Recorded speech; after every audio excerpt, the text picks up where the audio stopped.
cái câu chuyện của một chị tên là Nguyễn Thị Thùy Nhi. Chị ý là một người thành viên trong group Healthy Life with Hana Giang Anh, mà mình thường up lên trên page một tuần một lần ấy. Thực ra có rất nhiều những câu chuyện này chứ không phải chỉ một người đâu. Đây là cái câu chuyện mới nhất bọn mình cho mọi người xem thôi. Đây, chị Thùy Nhi là một mẹ bỉm 2 nhóc tỳ. Và chị sinh bé thứ 2 xong thì chị tròn trịa 60 cân. Chị không mặc được những cái đồ như là ngày xưa và cảm thấy rất là tủi thân. Chị nhìn thấy chồng chị còn ngại cơ. Và sau 2 tháng thì chị quyết định là đi về nhà riêng của mình để thiết lập một cái chế độ giảm cân. Tức là chị này là đầu tiên là người ta phải bắt đầu từ việc là tôi có ý thức là tôi sẽ thay đổi.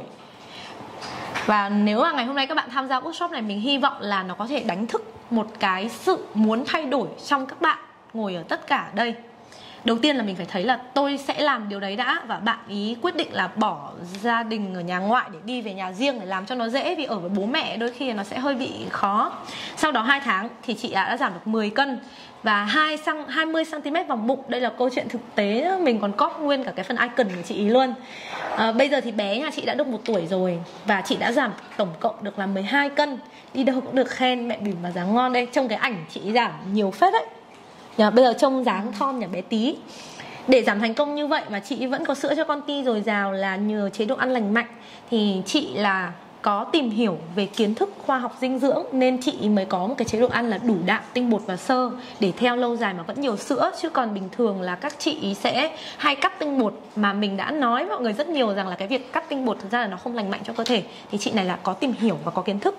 Sau đó thì chị hạn chế tối đa đồ nhiều calo và tập theo Na mỗi ngày 30 phút. Và chị chọn cái lịch tập là 3 buổi cardio, 2 buổi strength và 1 buổi yoga một tuần.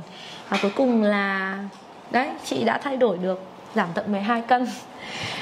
Đây không phải là một câu chuyện, có rất nhiều câu chuyện như vậy. Và mình rất tự hào về những người phụ nữ có thể đứng lên để tự quyết định cuộc đời của mình, chứ không phải là dựa nó vào một điều gì, hoặc là nằm ở nhà rồi suốt ngày mơ mộng và tự trách than vãn bản thân rằng là tại sao mà số phận không cho tôi được đẹp, không cho tôi được khỏe.